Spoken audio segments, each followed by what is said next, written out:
Olá pessoal, sejam muito bem-vindos. Está começando mais um Corecast, o podcast do Corecon Ceará. E é aqui onde debatemos ideias sobre política econômica, política fiscal, principalmente o que muda na nossa cidade e no nosso estado com relação à economia e também uma política influencia diretamente os rumos do nosso estado e do nosso país. E hoje a gente recebe mais um convidado que trabalha pelo nosso estado, foi da área de educação. Esteve também em setores públicos do legislativo, do executivo, e vai falar um pouco da sua história e o que ele pensa sobre a economia de Fortaleza e também do Ceará. Queria primeiro falar o nome dele, não sei se eu chamo de Wagner Souza ou Capitão Wagner. Seja muito bem-vindo, capitão, ao Corecon. Obrigado, Igor. Satisfação grande estar aqui com você. Eu que sou fã, pessoal. O trabalho que o Igor tem feito aí, falando da economia mundial, nos representando lá na Globo News, na CNN. Cada vez que a gente vê um cearense se destacando no cenário nacional e internacional, a gente fica muito feliz. E para mim é um privilégio estar aqui nesse podcast do Corecon para falar um pouquinho da minha história e falar um pouquinho também da economia de Fortaleza, não é isso? Exatamente. Capitão, antes de mais nada, você não, a pessoa não nasce capitão, né? É o nome que você fica baseado na história política, mas eu pergunto, é, quem é o Wagner? Para quem. A gente tem economista aqui que está desde da faculdade, a quem tem 60, 70 anos, continua no nosso conselho, e também a sociedade nos assiste sobre debates econômicos. E a gente está num período onde as pessoas querem saber de ideias. Eu acho que a gente está mudando muito a nossa cidade e as pessoas querem saber o que é que o pessoal pensa, né? O que é que as pessoas pensam, as redes sociais, a nossa própria visão de chegar na casa das pessoas através da tecnologia é isso. E eu pergunto, antes de mais nada, o Wagner, ele nasceu aqui em Fortaleza e qual foi o objetivo dele? Porque primeiro você foi para a Força. Eu queria entender como é que você começa na Força, como é que você vai para a ideia de ir para a parte de defesa da sociedade, direta na linha de frente. Como é que começa a sua carreira? Igor, primeiro minha história foi construída aqui em Fortaleza, apesar de eu ter nascido em São Paulo, meus pais são cearenses, meus três irmãos são cearenses, por um acidente no percurso aí do meu pai que migrou para São Paulo em busca de um emprego, uma oportunidade, nasci lá, mas com 2 anos de idade já estava morando em Fortaleza, fui criado lá no João 23. Eu costumo dizer que a maior ferramenta de transformação social é a educação, a oportunidade, né? E meu pai se esforçou muito para me dar educação de qualidade, tanto a educação de base familiar, como educação a nível de escola, que me permitiu passar no concurso para a Escola Técnica Federal do Ceará. E como eu tinha orgulho, Igor, de entrar no ônibus com aquela camisa escrita Escola Técnica Federal do Ceará, o nome do curso aqui, eu fiz o curso de eletrotécnica. E lá na Escola Técnica eu conheci um amigo, que era até da seleção brasileira de triatlon, né?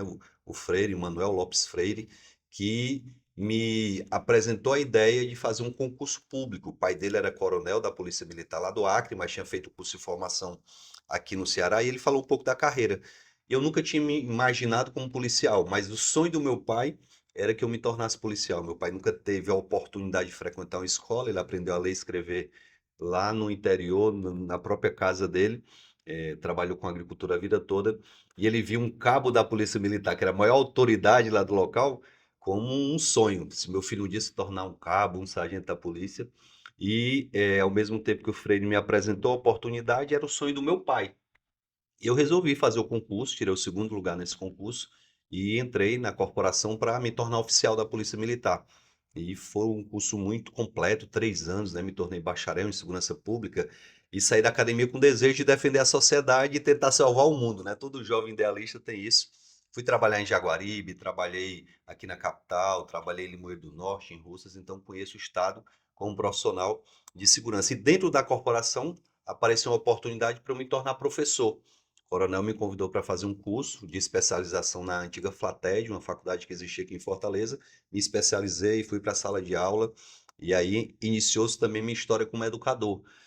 Tive uma oportunidade de ser convidado para dar aula em preparatórios para concurso, né? Fui lá para o Tiradentes, para o Referencial, fui para o Master, Prime, vários cursinhos aqui de Fortaleza me convidaram para dar aula e acabei me destacando porque eu costumo até brincar, como não tinham muitos professores na minha área, né? Os alunos acabaram que gostaram da metodologia e me tornei também um professor conhecido aqui na cidade. E até hoje eu tenho uma relação muito bacana com os alunos. É muito bom viajar o Brasil todo, como eu viajo, e chegar de repente lá em Brasília, um aluno me encontrar e dizer, professor, muito obrigado. Passei no concurso que assisti uma videoaula do senhor, muito bacana. Então, Entrei na educação e me apaixonei por essa área também. Por último, agora, secretário de saúde lá em Maracanaú. Eu costumo dizer que, como homem público, eu já me sinto realizado por ter estado na segurança pública, na educação e também na saúde pública, né? Na minha opinião, o tripé do serviço público passa por essas três áreas.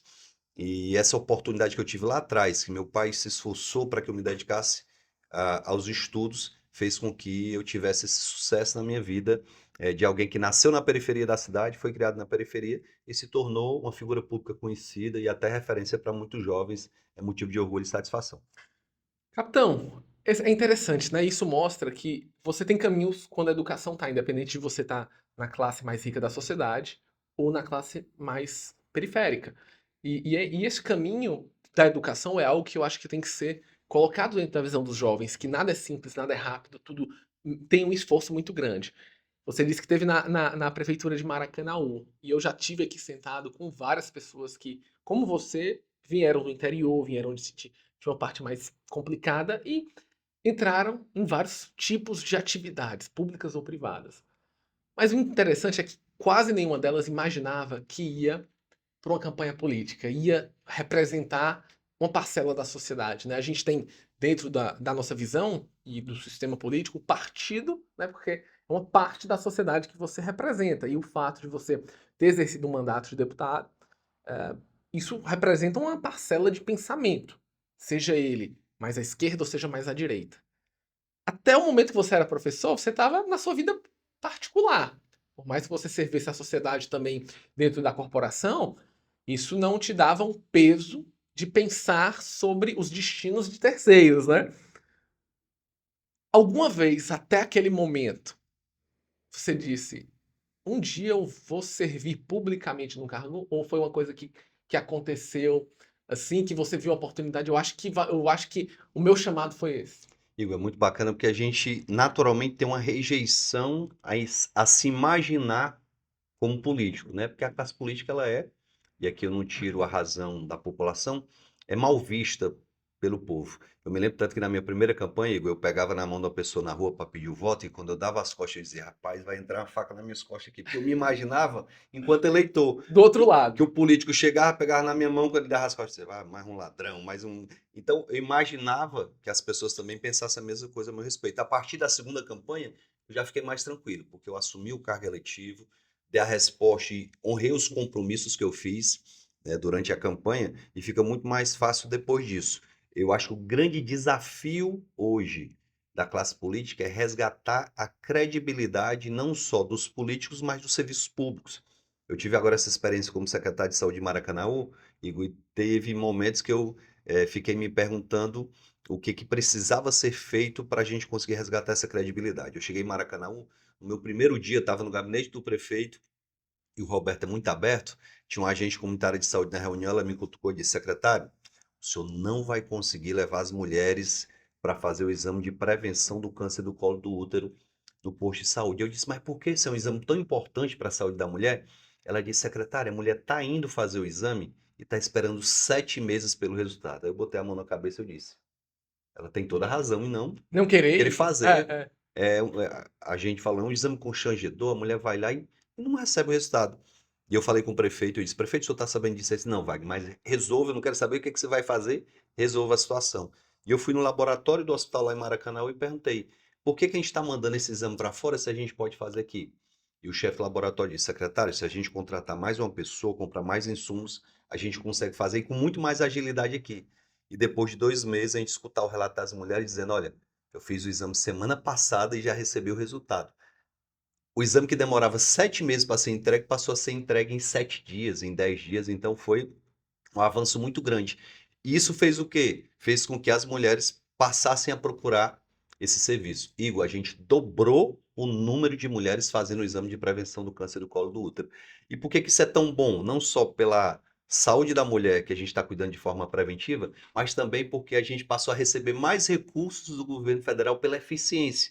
Porque os 7 indicadores do Previne Brasil, a cada vez que a gente melhora, gera um recurso adicional para o município. Eu informatizei 110 equipes de saúde da família e cada equipe que foi informatizada, o governo federal mandou um recurso adicional. Então a gente começou a melhorar a gestão da saúde do município, mesmo não sendo da área de saúde, e a gente teve um resultado muito claro e objetivo ao final. Maracanã tinha uma nota 5 da sua saúde, a nota dada pelo Ministério da Saúde, eu entreguei com a nota 9. De até 10. Isso, de 10 a gente chegou a 9. Foi um ano e um mês que eu passei à frente da saúde do município. Logicamente que foi um tempo curto, mas a resposta foi muito bacana. A gente conseguiu humanizar o atendimento. O prefeito, desde o primeiro momento, me disse: a sua missão aqui é fazer com que os funcionários da Secretaria de Saúde tratem bem as pessoas.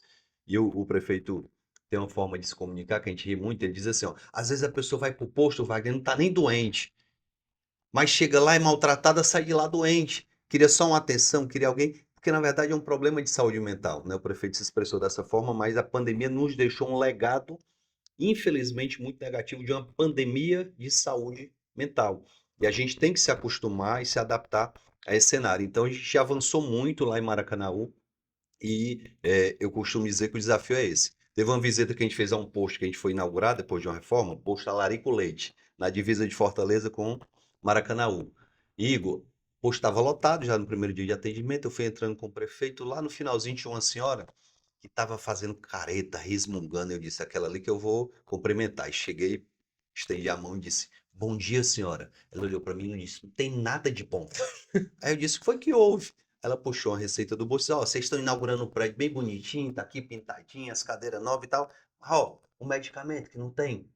Aí eu disse, a senhora me dá uma oportunidade de tirar foto da sua receita e me dá seu telefone de contato para eu poder depois lhe dar um retorno? Ela disse, você não vai me ligar é nunca. Tá dizendo isso aqui só porque tá lotado, cheio de gente aqui para poder fazer uma firula. Eu disse, mulher, se desarma, me dá uma oportunidade. Ela, tá bom, tira a foto.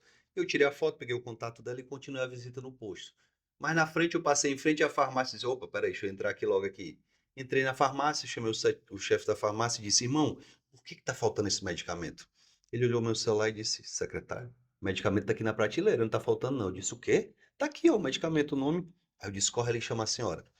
E foram lá buscar a senhora, ela entrou, disse, vem cá, a senhora não disse que estava faltando medicamento? Ela disse, tá faltando. Eu disse, ó, tá aqui, ó, o medicamento tá aqui na prateleira. Ai, tem. Eu disse, tem. Aí eu perguntei, quando foi a última vez que a senhora veio aqui na farmácia para dizer que estava faltando medicamento? Não, vim mês passado. Por que que eu não fiquei chateado com ela, Igor? Eu imagino que a senhora deve ter ido lá uma vez, não tinha, duas vezes, não tinha, três vezes. Perdeu completamente A a credibilidade. credibilidade, a esperança de que ela fosse encontrar aquele medicamento. E aquele constrangimento que ela passou serviu para que ela pudesse, a partir de então, começar a falar bem da gestão. A gente começou a entregar medicamento em casa lá para as pessoas acamadas, e tem uma senhora chamada Ana Maria, que a mãe dela recebia o medicamento, e eu digo recebia porque infelizmente ela faleceu semana passada. Acabou que a gente criou um vínculo de amizade. E o farmacêutico foi lá na casa dela para saber se ela aceitava que o motociclista fosse deixar de 60 em 60 dias o medicamento da mãe dela, para que ela não precisasse se deslocar para o posto. E a Ana Maria disse: rapaz, mas isso aqui existe? Vocês vão entregar aqui em casa? E o farmacêutico, vamos, agora a senhora tem que aceitar aqui e tal. E ela disse: eu vou assinar, mas não estou com muita esperança que esse negócio vai acontecer, não. Ela assinou na quinta-feira, na segunda chegou o motociclista lá entregando o medicamento para os 2 meses. E ela foi para a rede social e disse: olha, a gente costuma bater muito na gestão, mas eu estou aqui para dizer que o homem veio e fez acontecer. Está entregando o medicamento na nossa casa. A gente não está entregando para todo mundo, entrega para as pessoas acamadas, para as idosas. O Maracanã avançou nesse sentido também. A gente tem 28 postos em Maracanaú, os 28 têm telemedicina com o médico do Sírio-Libanês, Igor. Você vê o governador adoecer, ser atendido lá em São Paulo, no Sírio-Libanês, e ver uma senhora lá do Acaracuzinho, lá do Conjunto Industrial, ter a oportunidade de ter uma consulta com um cardiologista, com um neurologista do Sírio-Libanês, é algo que enche o nosso coração de esperança de que as coisas possam acontecer. E a gente vê que, às vezes, não é nem a falta do recurso. O recurso é muito importante na saúde, mas às vezes é falta de gestão. Fortaleza tem 120 postos, tem um que tem telemedicina. Nós tínhamos 28 em Maracanã, os 28 com telemedicina com médico sírio-libanês. Um programa que foi oferecido pelo governo federal para qualquer município do Nordeste que quisesse aderir. Maracanã não gastou R$ 1, aderiu e está atendendo ao povo nessa modalidade, que é uma modalidade nova. Né? Você é um cara que é defensor da inovação. A inovação na segurança, na educação e na saúde traz uma resposta muito rápida e muito mais barata, né? A gente fala em economia, quando a gente discute economia, a gente quer o melhor resultado com o menor recurso. Perfeito. E a gente conseguiu fazer isso lá em Maracanaú.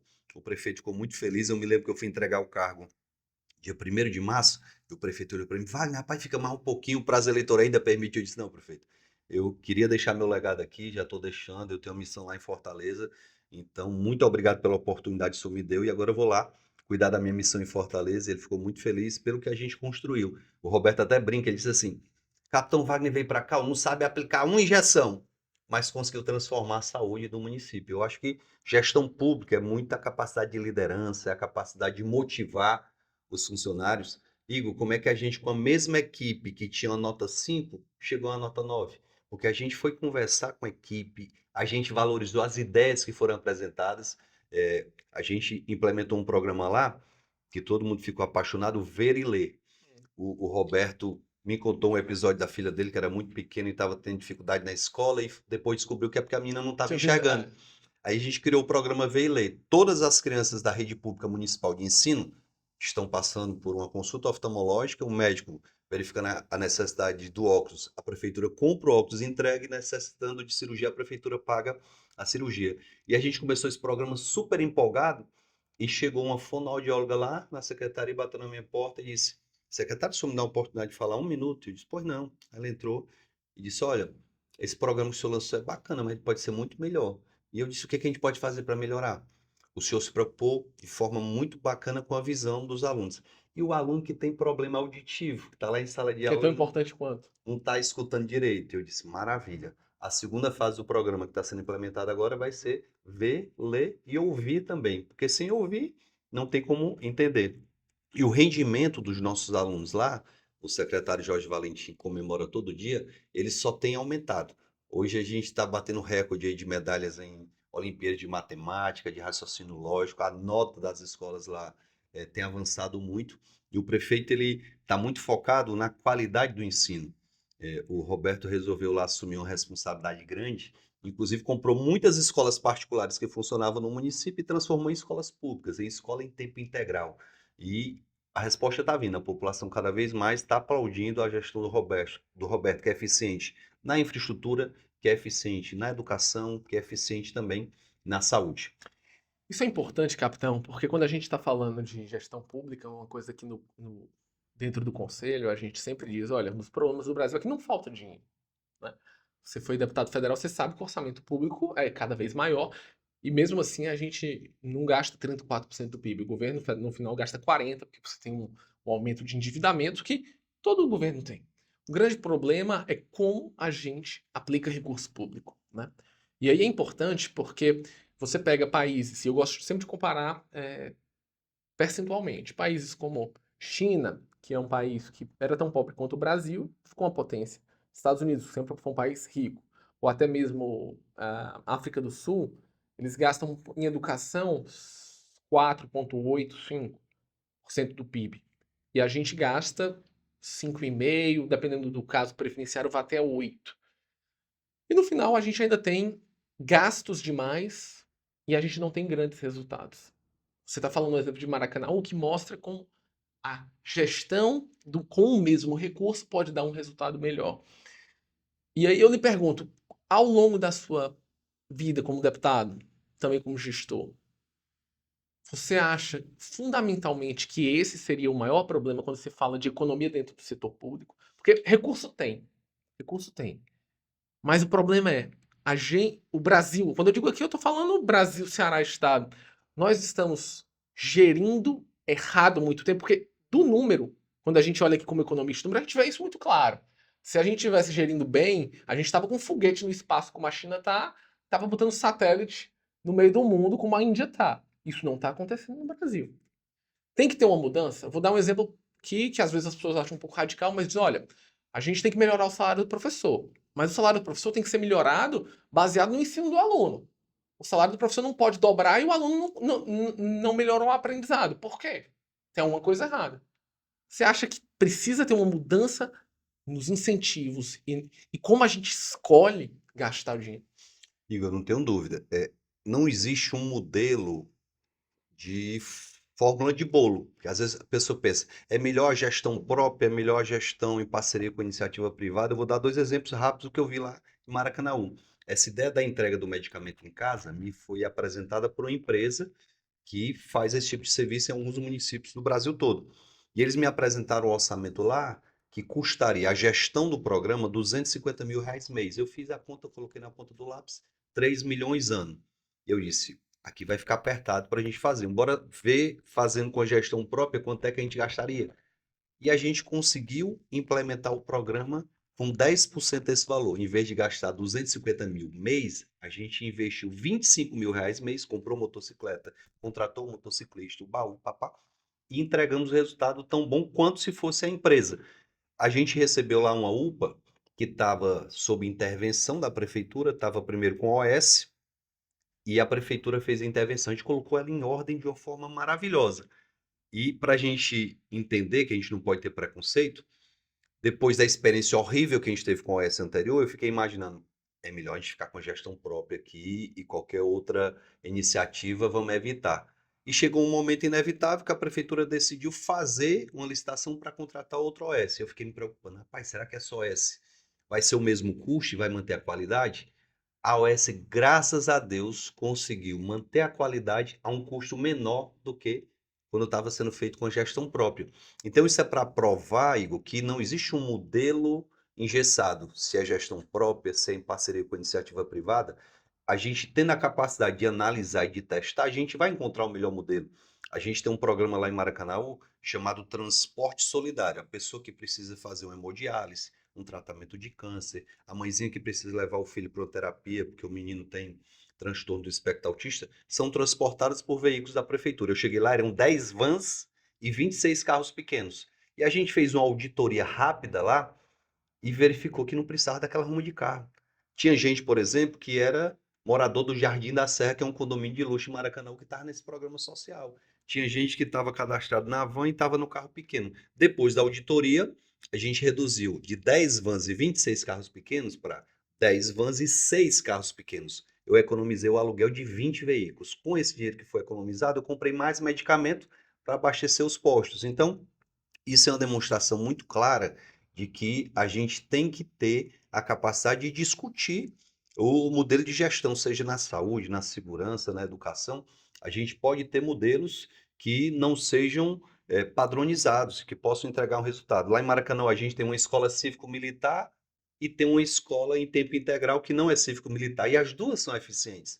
O pai tem a opção de matricular o filho aqui na escola cívico-militar, ele passa por uma seleção, ou então ele matricula aqui no outro tipo de escola que tem um resultado tão bom quanto. O prefeito não engessou, ele dá liberdade para o professor que gosta mais de trabalhar com uma coisa mais focada na disciplina, que vai trabalhar lá na escola cívico-militar. O que não quer vai trabalhar em outro modelo de escola e a gente tem entregue o resultado.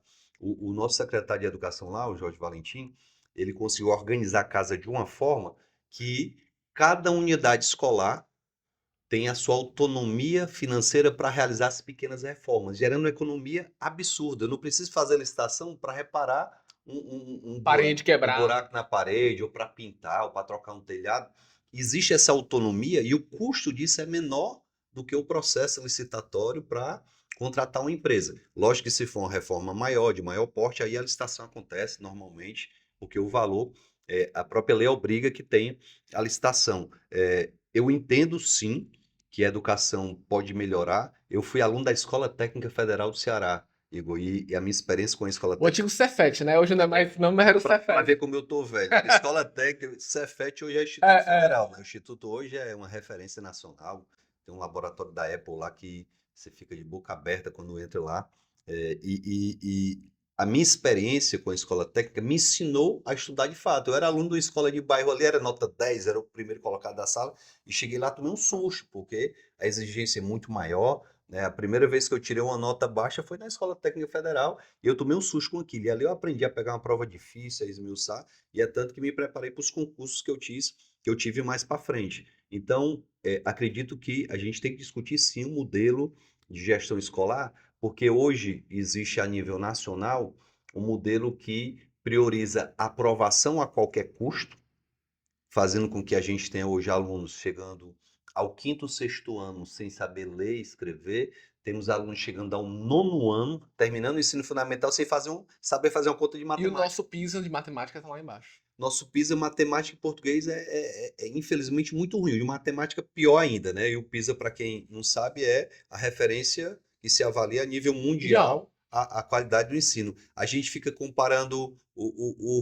ruim com o menos ruim e acha que está no céu, né? A nota do Ceará em referência ao Brasil é muito boa, mas é porque a referência não é a referência adequada, né? E eu tenho conversado muito com professores, com diretores, e eles têm dito isso, que a gente precisa resgatar a autoridade do professor, do diretor, para que ele possa reprovar um aluno, para que ele possa corrigir uma situação que acontece hoje dentro das escolas. A gente tem que ter um modelo de avaliação própria do município de Fortaleza, eu defendo isso, para que a gente tenha dados reais e com esses dados a gente possa avançar na qualidade do ensino.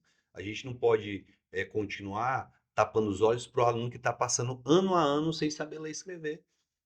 A gente tem modelos de reforço escolar que não funcionam adequadamente. Então, melhorar a infraestrutura das escolas, garantir ao professor um ambiente seguro.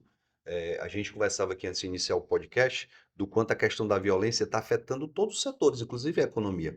Eu tive com um menino, um rapaz chamado Bruno, que disse: Capitão, eu estou há 2 anos sem visitar a casa da minha mãe, que fica no bairro vizinho ao meu. Eu disse: por quê, Bruno? Porque o bairro que eu moro é dominado por uma facção e o bairro que a minha mãe mora é dominado por outra facção. Você imagina um filho passar 2 anos sem ir na casa da mãe por conta de coisa dessa?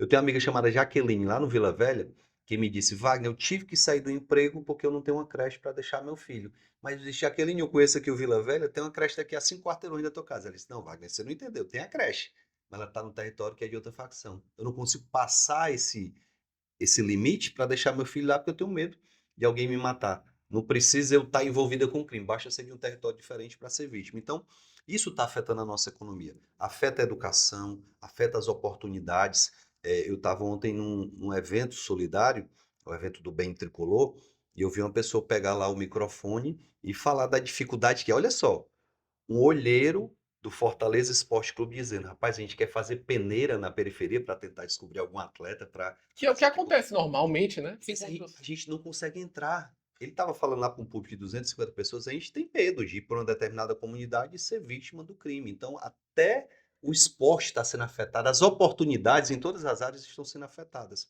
Então, a gente precisa tratar dessa questão também com muita responsabilidade, entendendo qual é o papel da prefeitura em relação à segurança pública, qual é o papel do Estado em relação à segurança pública, qual é o papel do governo federal.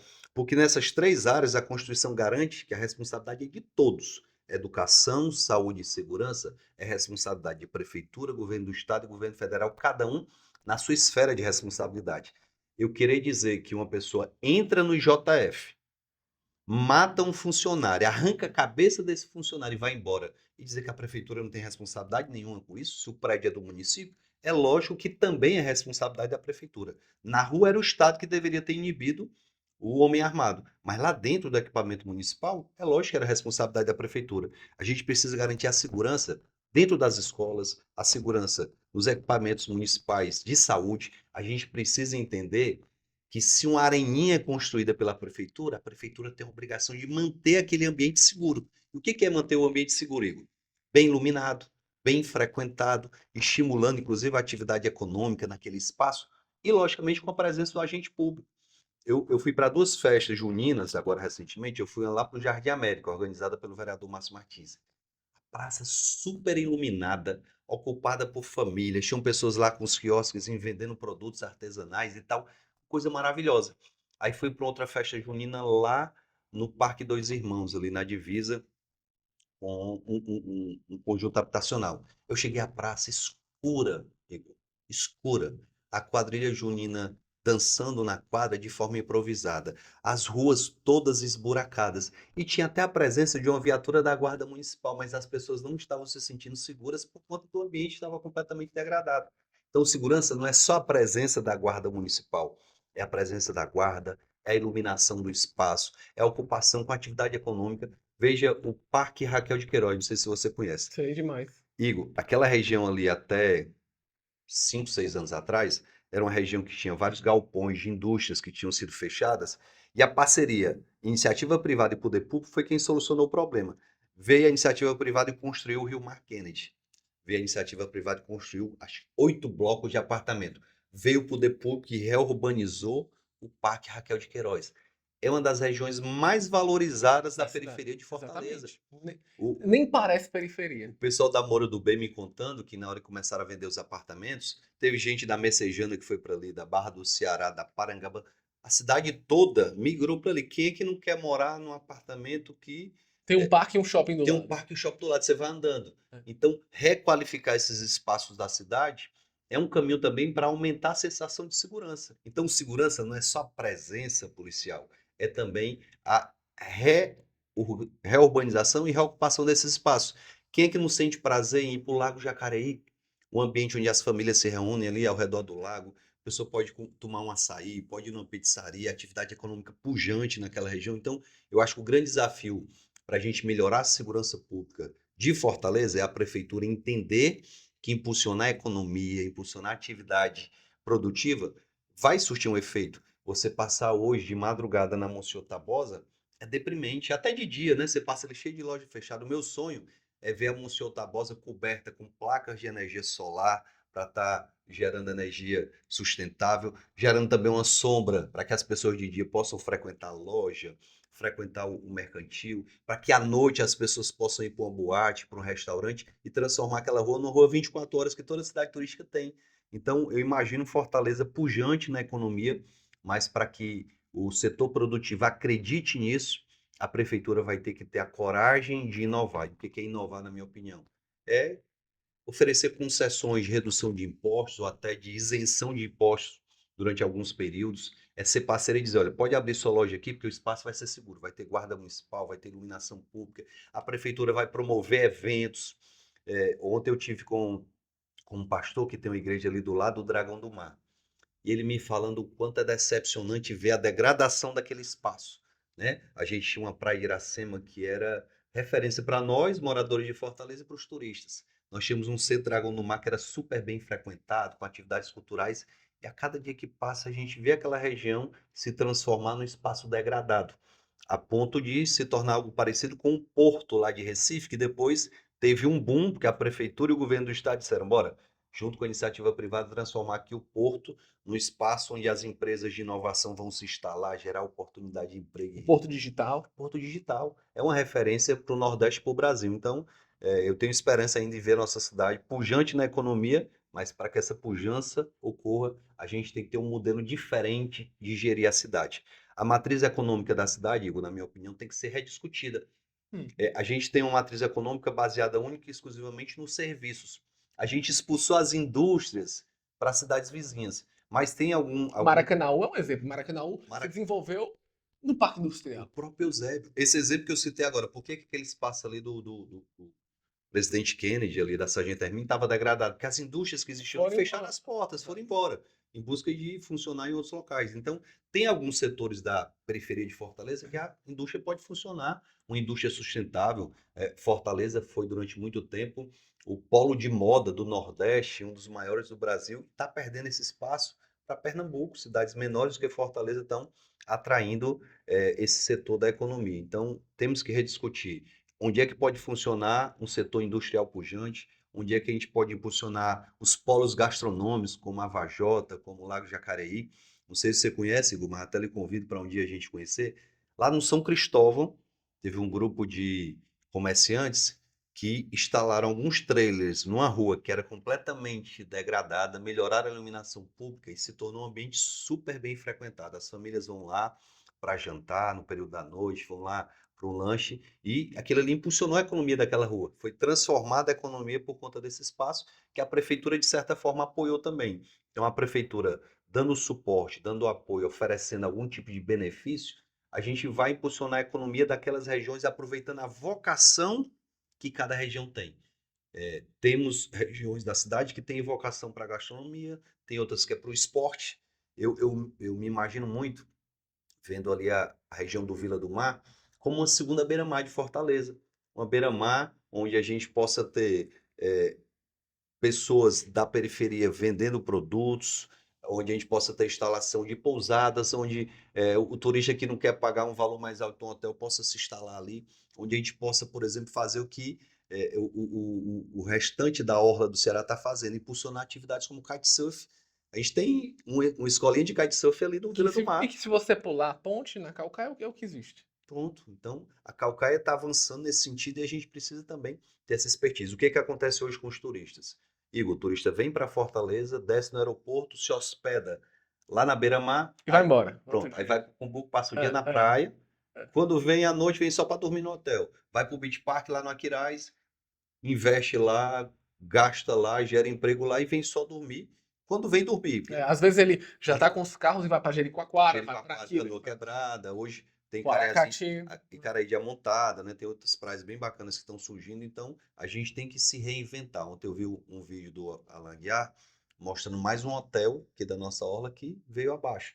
A gente está substituindo os hotéis por prédios residenciais. Não que isso seja ruim, mas para a economia da cidade é. Se a economia é baseada no turismo e os hotéis estão fechando as portas, isso acaba sendo ruim. Capitão, existe. Eu tenho várias perguntas aqui, acho que você já me respondeu, mas é, eu gosto sempre de perguntar para a pessoa que vai para a vida pública. E eu dou dois exemplos que acho que revolucionam, porque eu acho que existe uma diferença entre o político e o estadista. O estadista, muitas vezes, ele toma as decisões que são difíceis, mas que muitas vezes a população pode até achar difícil naquele momento, mas quando olha assim, 20 anos para frente, a decisão certa. E duas pessoas que para mim não vão mais disputar por vários motivos, que para mim foram dois estadistas da história do Ceará. O primeiro foi o governador Tasso Gereissati, que ainda continua sua vida empresarial, aparece bastante em opiniões políticas e debates, mas não acho que vai voltar a Sim. mandatos. E ele deixou um legado para mim, que eu acho que para mim é fundamental, que foi a organização financeira do Estado. Né? Ele transformou, existe um Estado como organização financeira, econômica, capaz de investir e transformar antes de Tasso Gereissati e depois. Para mim isso é algo muito difícil de alguém conseguir refazer hoje. Eu acho que isso ficou... ele ainda vivo, já conseguiu marcar a história do Estado do Ceará. E outra pessoa não está mais com a gente, que foi o Dr. Juraci Magalhães, que era um técnico que não era tão conhecido assim, que quando assumiu a prefeitura, transformou a cidade. Abriu as grandes vias. E até hoje, projetos que começaram na gestão de Juraci Magalhães estão aparecendo. Sejam de quando veio o recurso, quando foi transformado as grandes avenidas, mudou tudo. Aí eu pergunto, daqui 30, 40 anos, quando o Wagner disser, olha, terminei minha parte, qual é a sua visão do que você gostaria de deixar, seja para a cidade de Fortaleza, seja para o estado do Ceará, para que as pessoas possam dizer, olha, isso aqui mudou por causa do Wagner. E eu acho que primeiro a gente tem que lembrar que Juraci e Tasso se tornaram essas duas referências por um motivo que, na minha opinião, é muito claro. Juraci e Tasso competiam um com o outro, estavam em campos políticos diferentes. Juraci prefeito de Fortaleza, Tasso Gereissati governador. E eu tive conversando recentemente com o prefeito de Salvador, o prefeito Bruno, ele dizendo: Wagner, eu crio um programa aqui na cidade, vê um governador e vê que o programa é bacana e cria um maior. O governador cria um programa que implementa em Salvador, eu vou lá na competição e quero apresentar algo maior para ele, melhor para a minha cidade. Eu me lembro que eu era adolescente, criança para adolescência. Nós vivemos essa época. Vivemos. O Juraci veio e duplicou a avenida perimetral da Messejana à Barra do Ceará. Aquilo ali foi um feito na época. Aí o Tassi disse, bichinho, peraí. Pegou e duplicou a avenida do aeroporto, que ficou maravilhosa a época também. Eu me lembro que eu era criança, meu primeiro banho de piscina foi no CSU do Henrique Jorge. O pai juntou os 4 filhos, levou a gente lá no domingo para tomar banho de piscina. O CSU foi uma referência de inclusão social em Fortaleza. Aí o Tasso veio, viu que o projeto era bacana, criou o Projeto ABC. Meu primeiro curso de informática foi no Projeto ABC do João 23, tive aula de basquete, tive aula de futsal, então essa competição foi que fez com que os dois deixassem um legado muito positivo para a cidade e para o estado. O Tasso teve a coragem de primeiro enxugar a máquina. Eu tive com o governador Caiado esse ano lá no Palácio, na cidade de Goiânia, eu e o Reginaldo, e o governador falou, em 2018 eu recebi o estado quebrado, vai. O Reginaldo, deputado estadual, olhou para ele e disse, governador, o senhor fez quantos empréstimos? Ele disse, empréstimo, deputado? Peraí, não é assim não. Eu apenas coloquei a casa em ordem. Eu reduzi o número de secretarias e passei a gastar menos do que eu arrecadava para poder colocar as contas em dias. Depois que eu coloquei tudo em dias, aí eu fui investir. Aí eu fui investir na segurança pública, eu fui investir na educação. E a gente viu ontem um dado, Will. Olha só que coisa linda. São 246 municípios em Goiás. Igor, 128 cidades, 6 meses sem ter um homicídio. Mais da metade das cidades de Goiás estão no ano de 2024. Você vê uma É pessoa um feito. perder a vida por conta de um ato criminoso. Isso aconteceu por quê? Porque o governador teve a coragem de implementar as medidas necessárias para conter o avanço da violência. Ele reduziu 97% a criminalidade naquele estado.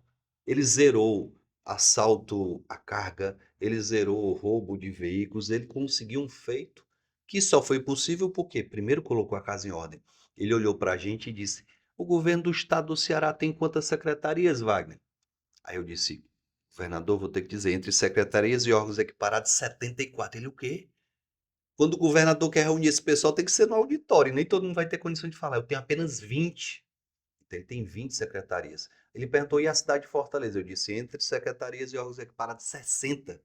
Ele disse, aí não dá, vai. Assim não dá para fazer gestão. Não tem nem... Acho que o prefeito nem deve conhecer todos os secretários. Então, eu tenho na cabeça que a primeira medida que a gente tem que tomar para colocar a casa em ordem é enxugar essa máquina. Como fez o Tasso lá atrás e como fez o Caiado quando assumiu o governo de Goiás. Então, quero deixar o legado, eu não tenho nem vergonha de dizer que, nesse sentido, eu quero copiar o que o senador Tasso, o que o governador Tasso fez lá atrás. Eu tenho um depoimento de um secretário que trabalhou com o Tasso, eu encontrei ele lá em Natal, ele disse assim: rapaz, eu estava na secretaria e o Tasso deu a determinação que deixasse depositar o salário de todo e qualquer funcionário quem tivesse em dúvida onde é que ele estava trabalhando.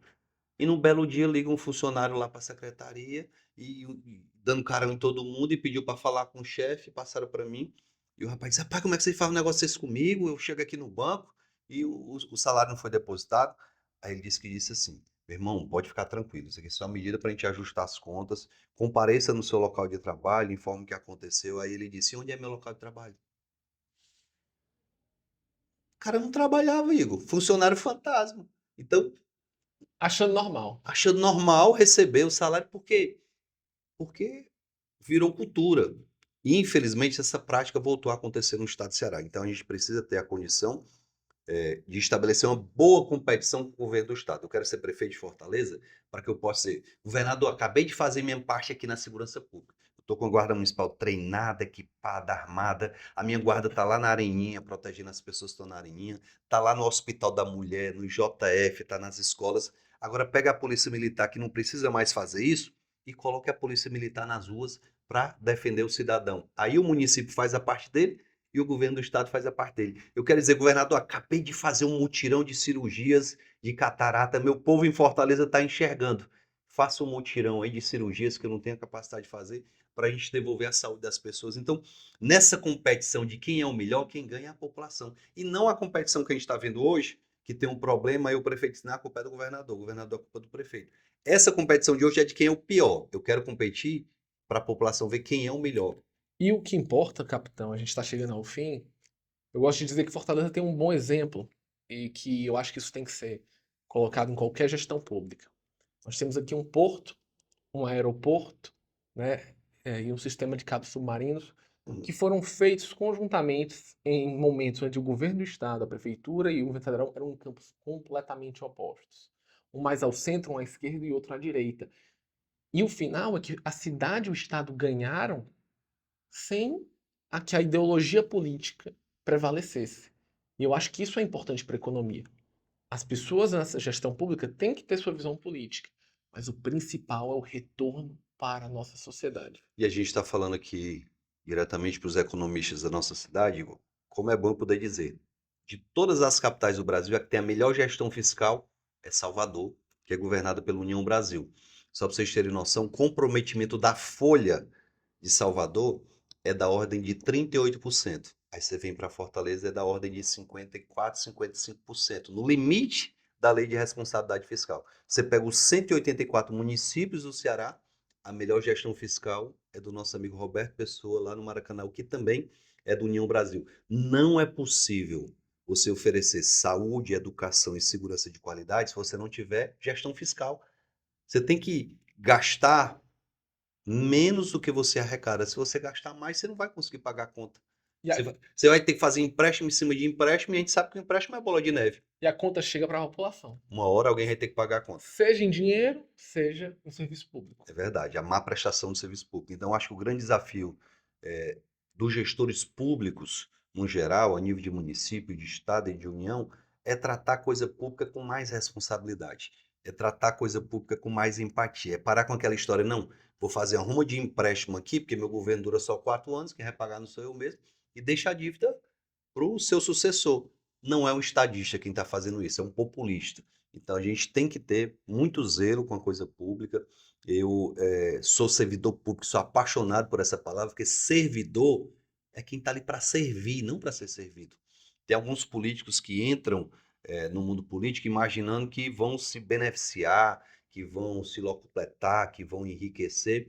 E eu tenho dito muito, Deus já me deu muito mais do que eu mereço e do que eu preciso. E eu quero retribuir. A cidade de Fortaleza é a grande responsável por todas as conquistas da minha vida. Eu me tornei o vereador mais votado da história dessa cidade, o deputado estadual mais votado da história do Ceará, o deputado federal mais votado da eleição que eu disputei. Bati na trave nas 2 eleições que eu disputei para prefeito.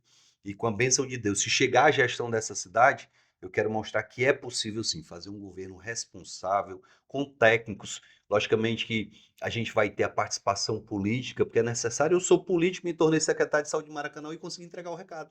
Então, se você estabelece condições e critérios, a coisa funciona. Pode ser o político, pode ser o economista, pode ser o educador, a pessoa vai conseguir entregar o resultado desde que haja um plano de ação, desde que haja inter-relação entre as secretarias.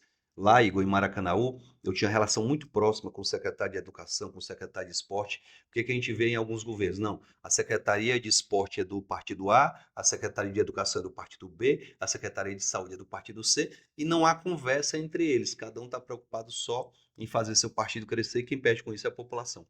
É isso, pessoal. A gente encerra o nosso tempo. Capitão, muito obrigado. A honra. Eu que agradeço a sua participação aqui no Corecast, falando sobre o que você pensa da economia para o estado do Ceará e também para a cidade de Fortaleza. A gente encerra mais um Corecast e voltamos na próxima semana com mais convidados e mais economia.